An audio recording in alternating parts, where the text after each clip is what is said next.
3, 2, 1. Hello, everyone. Welcome back to a special edition. We are celebrating International Women. We're celebrating women during International Women's Month in March of this year. And we're so excited to have a special guest with us this evening. My name is Benisa, and my podcast is BENISA'S CAFE podcast, as you can see. And my co-host is Coach Betty, and she represents Fortunately Femme. We have partnered this year so that we can impact and share more stories of amazing women throughout the entire globe. And we have a special guest, which Coach Betty is going to introduce to you. So Betty, take it over. Absolutely. Welcome again, everyone. We are happy to have you all join in watching all these women from around the world. And tonight we have a phenomenal woman with us. She's from here, and we are blessed to have her to share her perspective of views on women in general. So her name is Professor Christine. She didn't tell you her last name. Welcome, Professor Christine. Kozachuk, thank you so much, Betty, for having me. And thank you, Benisa, for having me today. Absolutely. Absolutely. So now let's start with a few questions, Professor Christine. So can you tell the audience about you? Maybe who are you? How far do you want me to start? Well, I mean, just give us a brief overview of who you are, what you've done in the past years. Absolutely. Well, my name is Professor Christine Kozachuk, and I am the founder and CEO of Every Girl Wins Institute, and I'm also the founder of International Every Girl Wednesday, which we celebrate every year on March the 13th. So that's very exciting. I am married. I'm a mother of 3, a grandmother of 9. And it's just amazing opportunity to be alive these days, right, Betty?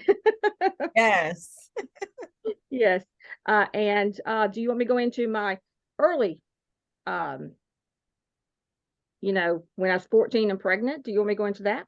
You can share. Okay. So what I'll do is I'll share a little bit, the reason I started Every Girl Wins Institute is just based on my life story. And my life story is I became pregnant at the age of 13 and had my first son at the age of 14 and married their father at the age of 14. Went on to have 2 more children by him by the time I was 18 years old in a domestic, mentally and physically abused during that time. But I did leave him and went on to make an amazing life for myself, and now trying to make an amazing life for women worldwide. Wow. Amazing.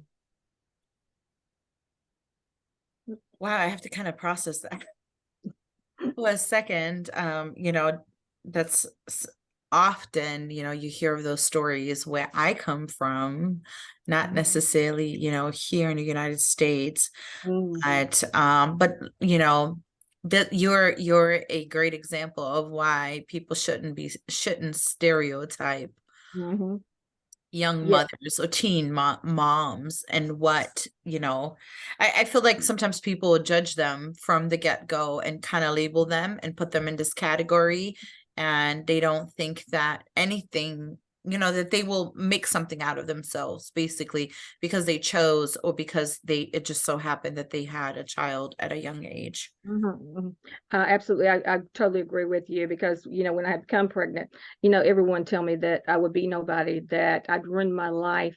But, I'm here to say that, that's not true to any young, female that's out there that this has happened to. Your life's not over. It's just begun. You just have one extra person you to take with you. So, you are here from the United States. That's correct. Yes. So, let's, this is a question that we ask everyone. So because we all live here, I don't know how, but maybe something we don't. So let's still ask. And the question is, what is something that we don't know about the country that you live in? Or maybe the state or city that I don't know where you live, but maybe tell us about something. Oh, okay. Let's see. I'm originally from West Virginia, but I live in North Carolina. So I will say that Gosh, I don't know. I would say here, um, don't know. I really, at this moment, it cannot even think of anything at this moment. So what part of North Carolina are you? Do you I live in Salisbury. I live in it's about 30 minutes from Charlotte. uh-huh. Hmm. Okay. Well, Yes. I think Charlotte is a beautiful city. It's a Hmm. beautiful southern Yes. city, Hmm. and it has I don't know. I think that the scenery is just really pretty, and there's so many great things to do around the area. It's not far from Atlanta either, and Yeah, the mountains. it's about 4.5 hours to Atlanta. Yeah. So, Mm-hmm. we're very close to everything. We have an international airport. The food is amazing. We have a great Carolina Panther team. Mm-hmm. And and North Carolina is actually famous for their barbecue. Mm-hmm. Oh, That's what they're famous for. Their Yes, barbecue. I do know that. Yeah. Yeah. that's amazing. But Yes. now let's talk about how women are viewed in the United States. I know we all lived here, Hmm. but you're from West Virginia. Yes, So I'm originally from West. Hmm. you might speak on the perspective of West Virginia specifically, or in the US in general. So how do you think women are viewed in this country? It depends on, Betty, it depends on, what part of the country that you actually live in. And I'll say that, and it's just cultural, how they're viewed is, some women are still viewed as, you come home, you clean, you cook, you watch the kids, and the men are still, in that way. But then you have the other part, which, like my husband in here, is, he respects, women. I mean, when he vacuums, he sees something needs to be done, or if he, anything else like that, he does it. He doesn't totally put it on myself. So that's where I see, there's a kind of distance of, the cultural parts here in the United States when it comes to what that way with women viewed. And then, like in the workplace also, I think it comes from different parts of the country also of how women are viewed. In a lot of cities, they're viewed as very strong women, and I believe sometimes in the, the rural areas, that some women are not viewed as very strong women, and it's very intimidating to them. And far as if you're, the unemployment, that still has a lot of work to be done, with that, with the way women are viewed with jobs, the same jobs as men. Mhm. Yeah, I can see that. Hmm. Yes. What would you say do you think things have gotten better over the years? As in, As in like women's rights, or how women are viewed here in the United States. Was it, in compare, like, let's say 20 years ago to mhm. today, how have things changed in your opinion?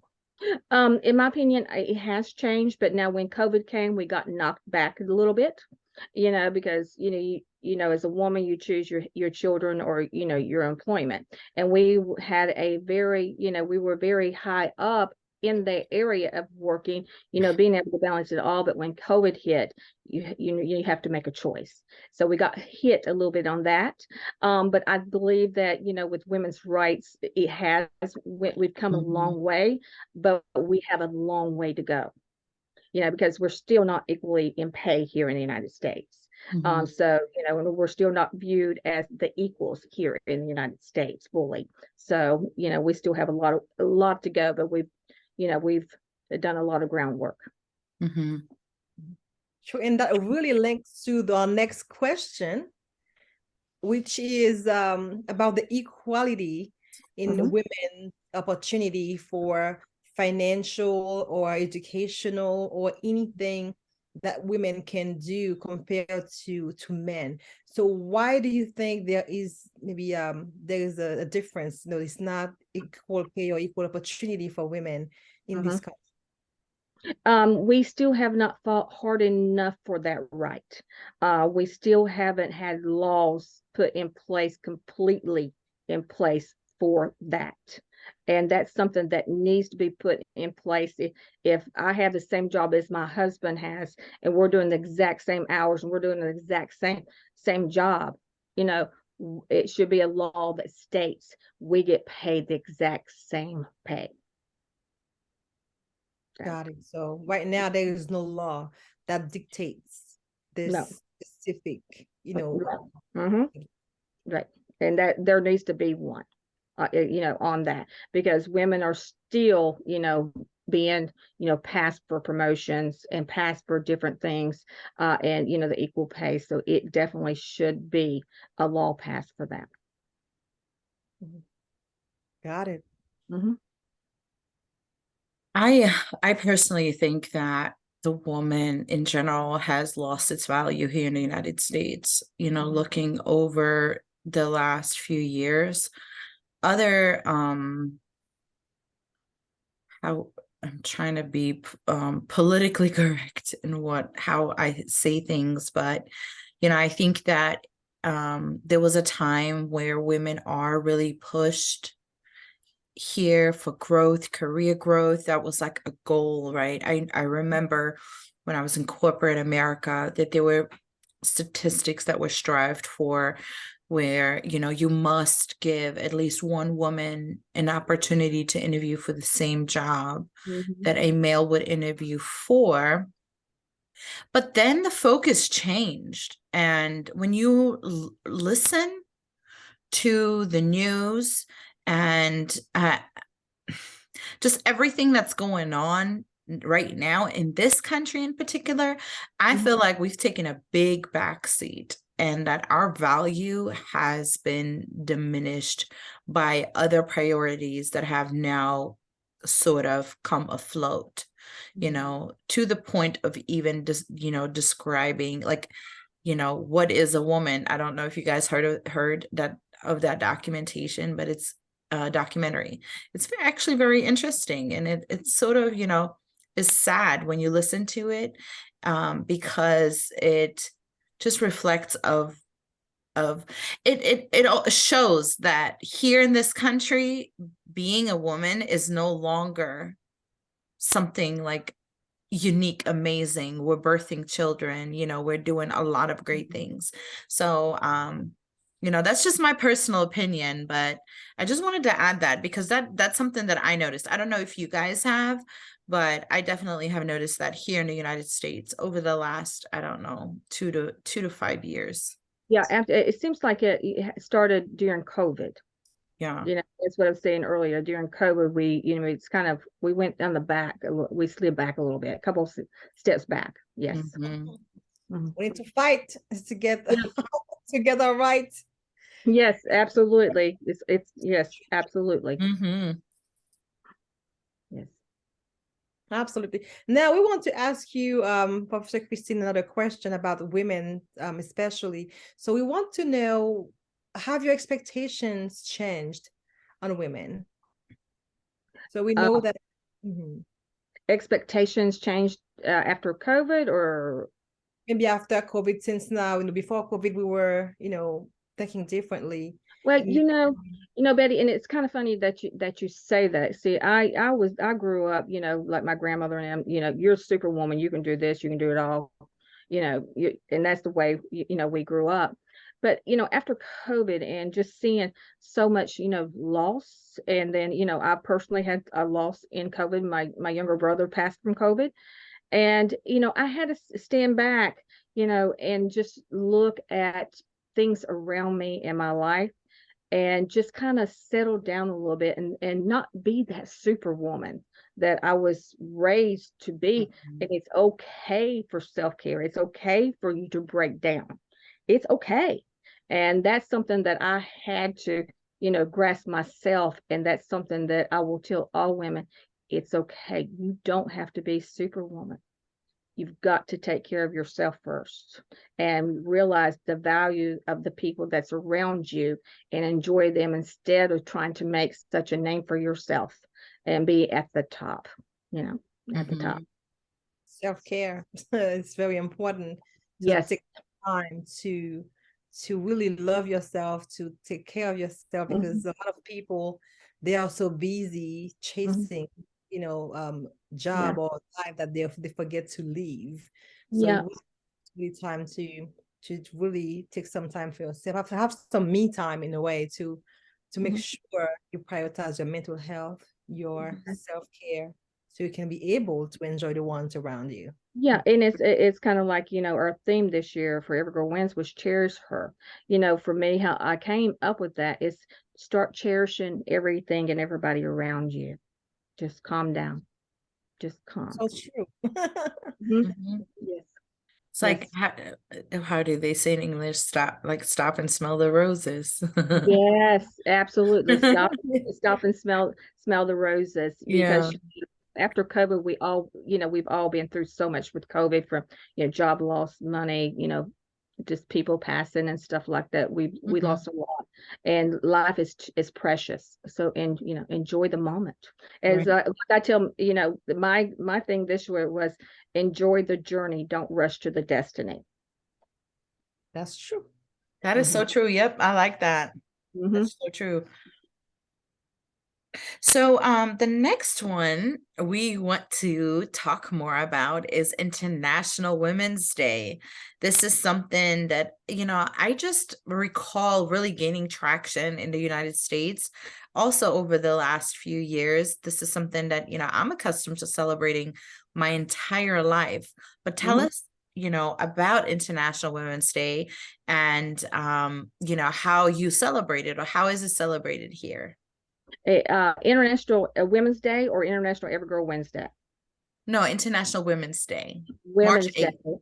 Mhm, Okay, March 8th. mhm, Yes, I mean here, it's celebrated. We celebrate ourselves because we have came such a long way. And and being, and I'm sure it's just like this in other countries. I think UK celebrates Women's Month in October. So I know there's, different, places that celebrate it in different years, but it's a chance for us to get to know not just us presently, but who paved the way for us to actually be here. And the crazy thing is when I say that, I always think of like Mother Teresa. I always think of, and you're gonna think I'm crazy, Betty White. I always think of Betty White. I don't know why, but Betty White. But those are the women that have paved the way for us at this moment to be able to sit here and talk about women's history. And as I was speaking to Betty earlier about our youth ambassador leadership program, of the ideas that they have to change for them as youth from they're 13 to 20 right now. I've got that 13 to 20 is a few of my youths right now, and the ideas that they have to still change, and not to be the feminists, because they'll tell you they're not feminists. They're they are women young girls that want change, and they see it. And like I was telling Betty, I said they're young enough to do it, where we're our energy level a little bit has came down just a little bit. But just celebrating who we are, celebrating our femalehood, just celebrating all month long, and getting to know like women like yourself. And if we get to sit down and know each other just like we are with ourselves, and instead of saying she's this or she's this or she's this, get to really know that person, mhm. as a woman, really get to know them. And that's the key, is we're so busy in our lives that we need to sit down and really get to know one another. Mhm. Agreed. Stop Hmm. assuming. Hmm. Times we see someone, we think they are not nice, or we have all kind of opinions Hmm. about them. So it's really good to take the time to get to know the person Yes. before you judge, before you make assumptions, because most of the time you may be wrong. So Hmm. it's Yes. to And connect. mhm. Yes, and and you're right, you may be wrong, because it's but judging that book by its cover, as they say. Mhm. That's We see the inside. Hmm. Yes. That is so true. That is so true. So We were going to ask you about, so you talked about that already, but I mean, since you mentioned when we asked the question earlier about Women's International Women's Day, March 8th, and you were asking if it was about International Girls' Day. Can you speak on the difference between the two and why you're so passionate about the International Girls' Day on March Yes. 13th? I mean, they're very close and similar to to one another. And on International Every Girl Wednesday, it's a proclaimed day that I had for March the 13th. And I tell people it's my granddaughter's birthday. She's my only granddaughter, and I named I've got that proclamation for her. But we celebrate that day with talks and lectures and sending letters of encouragement of love to one another, and then also by the awards that we give out, that we the awards that we honor so many women and the youth, and even men, because men stand with us also. And just honoring them on that day is just knowing who we are. And every year, like I said, this is Cherish Her. So, and then last year was Her Right. So we have different themes every year for that, but it's very similar with one another. Thank you. That's good to know, and we know how passionate you are about International Girl Wednesday, and we're a witness to that. We were fortunate enough to be part of this movement this year and the years to come. So definitely we can tell how the movement is growing, and we invite everyone to support. If you are watching today, you can go to the website, everygirlwins.com. They have the institute to really help women and coach them to become the best version of themselves. So thank you for this work, this hard work you are doing. It's amazing. We love it, and we will support it all the way. And like I always say, Betty, I can't do it without women like yourself and other women that's helping me with this organization and helping to honor that, like I said, the females, the youth, the men. I've received so many emails this week of stating it was their first award, they had never been recognized. So that's thanks to my representatives. Awesome. So let's go now to the next formal question we had prepared for you. So what change would you like to see happening in your country and globally for women and girls in general? Well, for my country, and I say that the United States is very blessed, because I have traveled around the world and I've seen that we are very blessed in what we have done, but we still have a lot of work to do.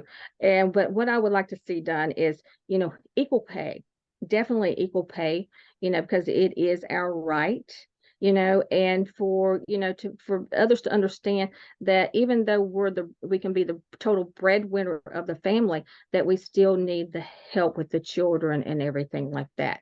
So definitely equal pay. Now around the world, I would like to see more of the laws that have been passed for the laws to be, what am I trying to say? Make sure that they're not broken, that they are, they're not broken, that the laws are still there for them, that the abuse stops, with so many, the selling of, the females. I would like to see that, stopped. But there's so much that, for the world that needs to be, we need to still stand for and get changed, like even healthcare. A lot of healthcare for, women and girls are not there. So that's one thing that I would love to also see.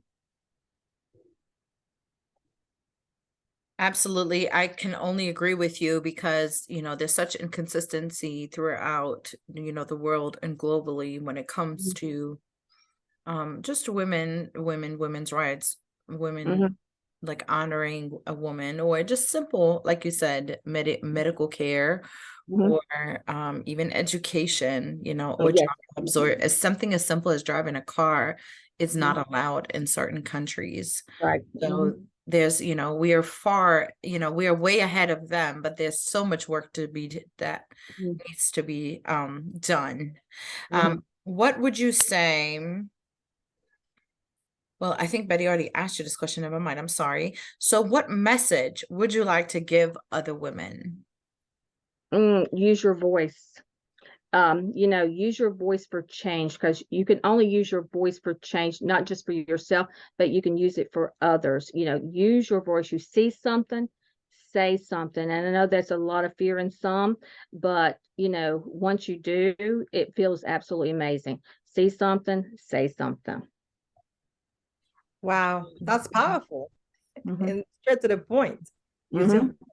A lot of people are afraid to Mm-hmm. voice their opinion. They are afraid to share their thoughts on a specific subject because they think that they will not be heard. They think that Mm-hmm. they will value their opinion. Therefore, they are afraid to express themselves. So thank you so much for encouraging them to have a voice, to really express themselves, because you have something to say. We all have an opinion. We have a way of seeing different things. We are different and unique. That's why it's really important to express yourself, use your voice to fight for your right. Thank you so much for sharing, Professor Christine. Thank you, Betty. Awesome. So I believe this actually sums up the questions. Oh, no, never mind. Hold on. She already asked. I think we've got all the questions covered. Wow, that was fast. Yeah, yeah. But I would actually like to, question that just came up. So I would like to know what inspired you to actually start your organization and help women across globally, not just here in the United States. Yeah, it's based on my life story of, where I became pregnant at 13, and where they told me that I would be nobody, that I couldn't, that I would be nothing in my life. And I want women to know, if they've been through that, even if it was an older age that they've been through that, to let them know that no matter what's happened in their life, they still can overcome it. It just takes that inner burning inside of you to want it every day and want it for yourself. But for me, it wasn't just for myself, it was for my 3 children also. When I walked out, I knew that I had to create a better life, for them. And I knew that this was something that I always wanted to do. And I used to look at myself as a victim, but now I look at myself as victorious, because God put me through what I went through to be able to do what I am now today. Amen. Yeah, and so that's the reason I do exactly what I do, and after I had left my ex-husband, I met my amazing husband that's upstairs now. We've been together almost 30 years. And, went back to school. We have a business that we run still in the city of Charlotte for the last 30 years. We've been here 30 years, 29 years we've been doing this business. So we have a truck repair company that we do in there. And that's the company that's actually helped us, create the life that we also want to do and deserve in our lives. Yes. Of course. Awesome. Congratulations, Professor Christine. We are excited about your story and the organization together to create an impact in women and girls' lives. Thank you so much for all. You're welcome. And thank you. Like I said, I'm going to bring it back to y'all. I can't do it without y'all. Cannot do it without you. So if someone was interested in looking up more about what you do and how they can get involved, how would they find you? They can go to our website at everygirlwins.com and look at what our organization does. And then also have a website that Every Girl Wins Institute is the institute part of it. And then we have the Her Right part of it, which is the advocacy part of it. And that's the one where we stand, for everything. And we use our voices. And they can go there at herright.net, or they can email me at info@everygirlwins.com. Awesome. Thank you so much. Thank you for sharing that. Yes.